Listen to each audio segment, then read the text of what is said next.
Joining me right now with reaction to all of this, Barron's associate publisher Jack Otter, along with Disruptive Tech Research founder Lou Bassanese. Good to have you both here. Jack, starting with you. I mean, lots of excuses. I'm not one for government regulation and a lot of oversight and getting their hands in there.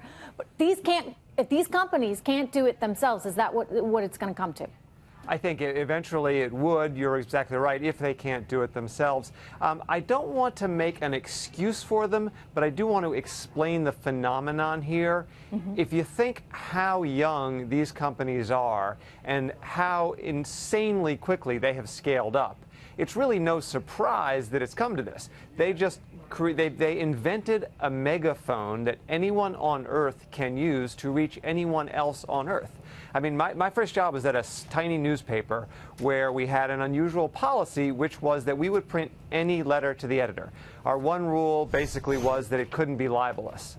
Well, it was a huge resource suck just for this small town to police this, to check the facts, and so forth.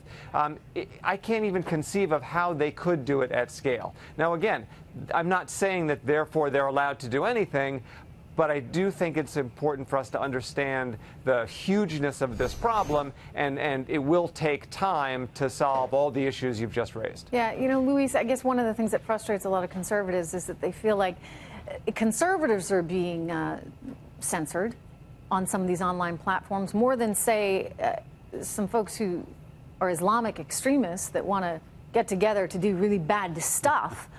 Yet they're allowed to do certain things, but God help you if you might be a supporter of President Trump on Facebook these days. Right. Look, I think there's a key difference here. The time for excuses is up. Jack Dorsey, at least, is acting like he's in a confessional, being contrite and saying he's going to make changes. I think if you listen to the earlier testimony from Sheryl Sandberg, she acts like she's still in the courtroom defending in all her power Facebook's innocence. So I agree with you. The time for excuses is up.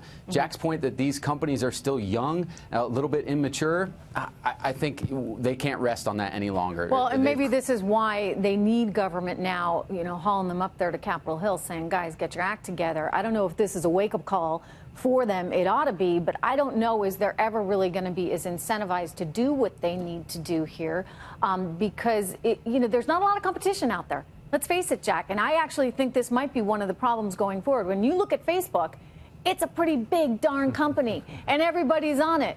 And you look at Twitter as well. I don't know if there are enough competitors that are out there that are incentivizing these CEOs to get their act together and police this stuff.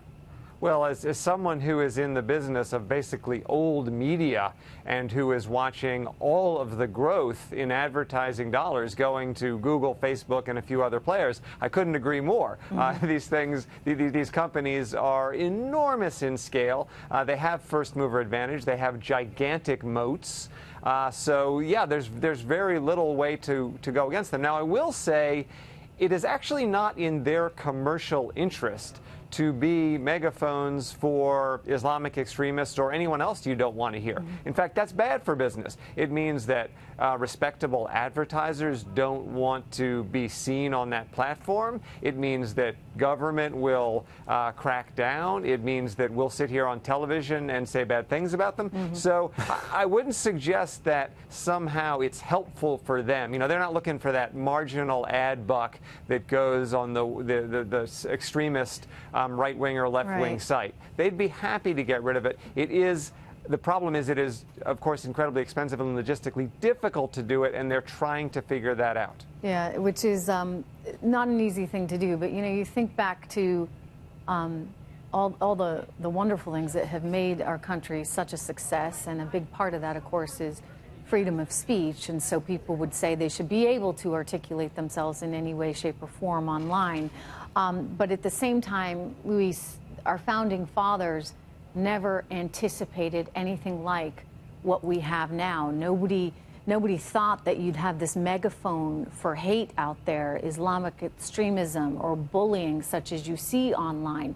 So how do we deal with that still within the context of our Constitution? Look, I think you have to attack it from two ways. Jack Dorsey said it earlier that it's a digital public square. We need a police force. I'm reluctant for over-regulation, but you need the government involved, making sure that these companies are putting time and resources to police the digital square. I would say that both companies, Facebook and Twitter, have criminally underinvested in what's necessary to do that. So we're in this massive game of catch-up. They have to be committed to it. And I would tell you, I think Twitter genuinely is committed to making changes, whereas Facebook is still making excuses. And I say that because Jack has said he takes full responsibility, whereas Facebook, in their prepared remarks, if you notice it, it's a semantics here, slight change, says they've taken some responsibility, not full responsibility, a portion of responsibility. So I think what we need here is we need Twitter and Facebook to put the money and capital behind making the upgrades that they need, whether it's just better algorithms, more people, or both. And then we also need the government to step in and say, if you don't do this, we will. I think that threat, and I think Jack gets it, because he said, look, if we don't find scalable solutions to these problems, we lose our business. And I think there might not be a disruptive competitor. I think he gets it a little bit, and it's perhaps because Twitter is not as much a part of everyone's life as Facebook has become, although anecdotally, Agreed. I've heard a lot of people say, I don't want to be on Facebook anymore because of all of this backlash. And I wonder, Jack, at what point does that backlash catch up to the thinking among the executives where they say, we have to fix this or we run the risk of losing our audience, losing our users? I don't know if it happens because Facebook is so big. Well, at a very mercenary level, presumably it might not show up until they actually saw it hurting the bottom line. That said, I don't think that they are immune to concerns, criticism, and so forth. For one thing, all these things tend to run in cycles. I have a 14-year-old daughter who does not have a Facebook account. I don't think she ever will. Facebook knows this, and that's why they bought Instagram. So they're certainly reacting quickly.